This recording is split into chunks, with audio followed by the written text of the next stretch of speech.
एक साल पहले तक देश की राजनीति की जो तस्वीर थी उसमें बीजेपी और पीएम नरेंद्र मोदी ही केंद्र में दिखाई देते थे।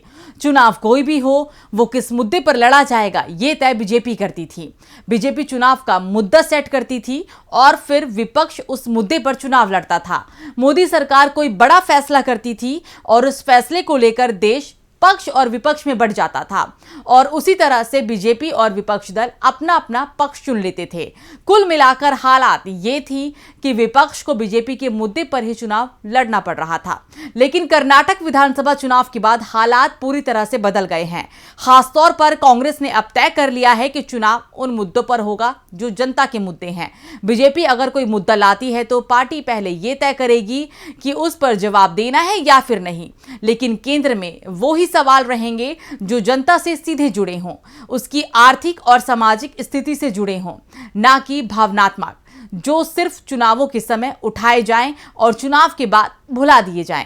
कर्नाटक में यह प्रयोग सफल रहा तो अब बीजेपी बुरी तरह से फंसती हुई दिख रही है, क्योंकि अब उसे राज्यों की नहीं केंद्र की सत्ता हाथ से फिसलती हुई दिखाई दे रही है और बीजेपी का यह डर अब 5 राज्यों के विधानसभा चुनावों में भी साफ साफ दिखाई दे रहा है, जिसमें पार्टी अब कांग्रेस के मुद्दे अपनाने को मजबूर होती दिखाई दे रही है। इसी पर आज हम विस्तार में चर्चा करने वाले हैं। नमस्कार, मैं हूं सुरभि। तो चलिए शुरू करते हैं आज की स्पेशल रिपोर्ट। ओबीसी के मुद्दे पर पूरी तरह से बैकफुट पर दिखाई दे रही है बीजेपी। राहुल गांधी ने कास्ट सेंसस का मुद्दा उठाया तो बीजेपी को दरकता दिख रहा है अपना किला। देश में उसी की होगी सरकार जिसके पक्ष में होंगे मतदाता। आखिर कैसे कांग्रेस ने एक ही साल में पलट दी है पूरी बाजी। इस समय 5 राज्यों में विधानसभा चुनाव चल रहा है और चुनावों में कांग्रेस ने जाति जनगणना यानी कि कास्ट सेंसस का मुद्दा जोर शोर से उठा दिया है।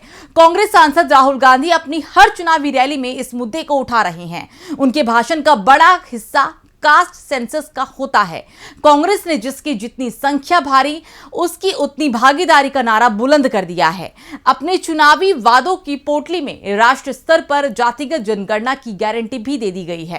कांग्रेस लगातार ये पूछ रही है कि बीजेपी की अगुवाई वाली केंद्र सरकार राष्ट्र स्तर पर कास्ट सेंसस का विरोध क्यों कर रही है।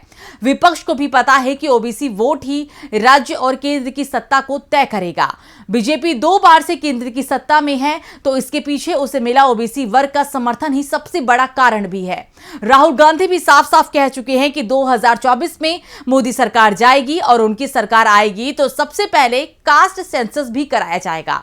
तमाम क्षेत्रीय दल अपने अपने राज्यों में भी इसकी मांग कर रहे हैं। बिहार सरकार तो जाति जनगणना भी करवा चुकी है और उसके आंकड़े भी सार्वजनिक कर दिए गए हैं। बिहार की जाति जनगणना के बाद पहले से ही बीजेपी पर भारी दबाव दिखाई दे रहा है, क्योंकि ओबीसी वोट उसकी भी जरूरत है। इसके बिना कोई भी दल केंद्र की सत्ता हासिल नहीं कर सकता। देश की कुल आबादी में करीब आधा तो सिर्फ ओबीसी ही है। नेशनल सैंपल सर्वे ऑफिस यानी एनएसएसओ की रिपोर्ट के मुताबिक देश की कुल आबादी में ओबीसी की हिस्सेदारी 42% है, तो मंडल कमीशन की रिपोर्ट में यह आंकड़ा 52% है। बिहार के जातिगत सर्वे में यह आंकड़ा 7% से भी ज्यादा है। यह आंकड़ा ही बताने के लिए काफी है कि राजनीतिक दलों में ओबीसी को लुभाने की होड़ क्यों मची रहती है। कास्ट सेंसस पर बीजेपी ने मार लिया यू टर्न। कांग्रेस को मिली बढ़त तो अमित शाह बोले हमने नहीं किया कभी विरोध। राहुल गांधी का पीएम मोदी से सवाल, खुद को ओबीसी बताते हैं तो फिर जनगणना से किसका डर। विपक्ष ने कास्ट सेंसस का मुद्दा उठाया और जनता में इसकी चर्चा शुरू हुई तो बीजेपी को भी समझ में आ गया कि बाजी उसके हाथ से निकल रही है और इसके बाद शुरू हुई पलटी मारने की तैयारी। शुरुआत से ही पीएम मोदी कास्ट सेंसस का विरोध करते हुए देश में सबसे बड़ी आबादी गरीबों की बताते रहे, लेकिन कांग्रेस सांसद राहुल गांधी ने भी उन्हें जवाब दे दिया कि अगर सबसे बड़ी आबादी गरीबों की है तो पीएम मोदी हर जगह खुद को ओबीसी क्यों बताते हैं। वो खुद को ओबीसी बताते हैं तो ओबीसी जनगणना से क्यों डरते हैं, और ये डर अब बीजेपी का खुलकर सामने भी आने लगा है। और गृह मंत्री अमित शाह ने इसी डर के चलते अब ये कहना भी शुरू कर दिया है कि ओबीसी जनगणना के समर्थन में तो बीजेपी भी है। हमने कब इसका विरोध किया, हम इस पर चर्चा करने के बाद उचित निर्णय लेंगे। उचित निर्णय की बात के साथ शाह ने साफ संकेत दे दिया है कि बीजेपी अब कास्ट सेंसस के मुद्दे पर पलटी मारने की तैयारी में है। इसकी भूमिका भी तैयार कर ली गई है। शाह के बयान से पहले बीजेपी के दूसरे नेता भी दबी जुबान में इसका समर्थन कर रहे थे, तो पार्टी के सहयोगी खुलकर विपक्ष के साथ जाते हुए दिखाई दे रहे थे। लेकिन अब शाह ने साफ कर दिया है कि बीजेपी भी कास्ट सेंसस के समर्थन में है, बस उचित समय का इंतजार है। हम एक राष्ट्रीय पार्टी हैं और इस मुद्दे पर वोट की राजनीति नहीं करते। जनता को लाभ पहुंचाने वाली योजनाओं पर भी बीजेपी ने मारा यू टर्न। जिन योजनाओं की पीएम मोदी करते रहे बुराई, उन्हें बीजेपी के घोषणा पत्र में मिली जगह। कांग्रेस की गारंटियों की कॉपी करने में जुटी हुई है बीजेपी। कांग्रेस की रणनीति अब चुनाव जनता के मुद्दे पर लड़ेंगे। राहुल गांधी और विपक्ष के दबाव में सिर्फ कास्ट सेंसस पर ही बीजेपी ने यू टर्न नहीं लिया है, बल्कि दूसरा मुद्दा जिसमें कांग्रेस की सरकारें जनता तक डायरेक्ट लाभ पहुंचा रही है, जिसमें बिजली बिल में राहत, महिलाओं के खाते में सीधे पैसे पहुंचाने, गैस सिलेंडर पर 500 रुपए की सब्सिडी, किसानों की फसल खरीदी और दूसरी योजना जिसका लाभ सबसे ज्यादा गरीब और आम आदमी को मिल रहा है। और पीएम मोदी जिन योजनाओं को फ्री रेबड़िया कहकर मजाक उड़ाते थे, अब जब बीजेपी पीएम मोदी के फेस पर विधानसभा चुनाव लड़ रही है, तो उसे मोदी सरकार की योजनाओं की जगह इन फ्री की रेवड़ियों पर ही भरोसा करना पड़ रहा है। और इसका नजारा छत्तीसगढ़ में बीजेपी के चुनाव घोषणा पत्र में भी दिखाई दिया। बीजेपी अपने घोषणा पत्र में कांग्रेस की गारंटियों की नकल करते हुए दिखाई दी। दरअसल कांग्रेस ने गैस सिलेंडर 500 रुपए देने का ऐलान किया, तो बीजेपी ने भी अपने घोषणा पत्र में 500 रुपए की सब्सिडी देने की घोषणा कर दी। किसानों से कांग्रेस ने 2800 रुपए क्विंटल धान की खरीदी की बात कही और अभी 2650 रुपए में खरीद भी रही है।